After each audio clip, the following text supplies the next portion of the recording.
Want to make a quick and easy tartar sauce for your fish? Try this recipe.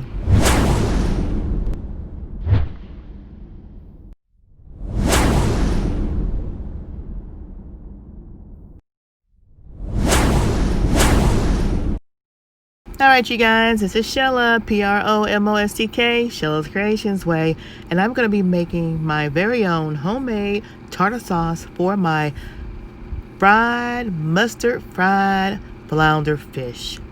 Oh yeah. So we're going to put about a half a cup of mayonnaise,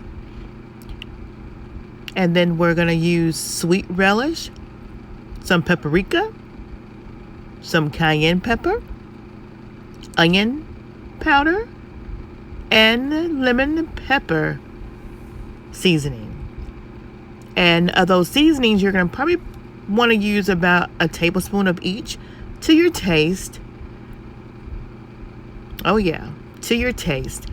And after you mix it up, you're going to try it again and just make sure that all that flavor is the way you like it.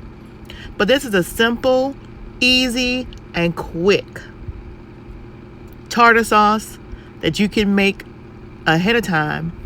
You can also put some black pepper in there too, okay? So remember, whatever seasonings you like best, you incorporate that into your tartar sauce. But the base is right here. If you try this recipe, let me know what you think. You're gonna put again about a cup of mayo,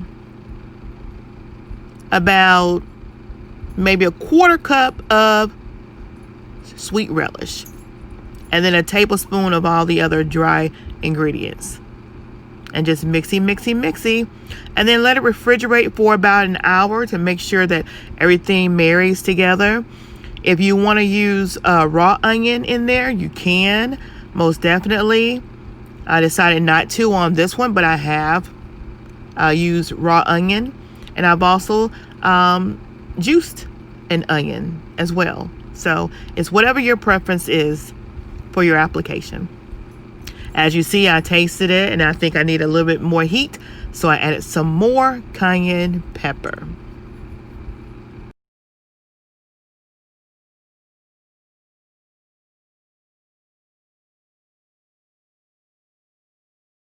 Right here you'll see I'll get the black pepper.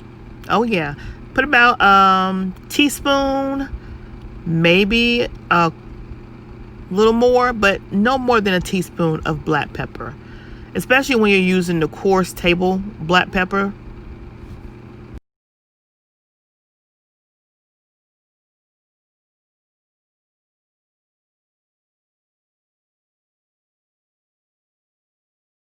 You just want to make sure that everything is stirred and mixed well.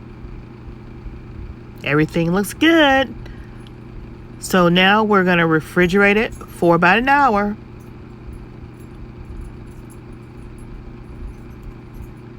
Oh yeah, look at that goodness.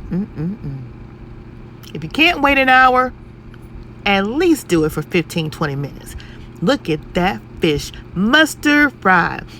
I would like to take this time out to thank everybody that left a comment and that voted. These are the people that left comments. I want to thank them all for leaving their comments. I appreciate it. I listen to the comments. I appreciate the comments. So we started off, we've already done our seafood boil. We have another one coming up, but we listen to you guys. Thank you guys for taking time out and being a part of our family. We love you.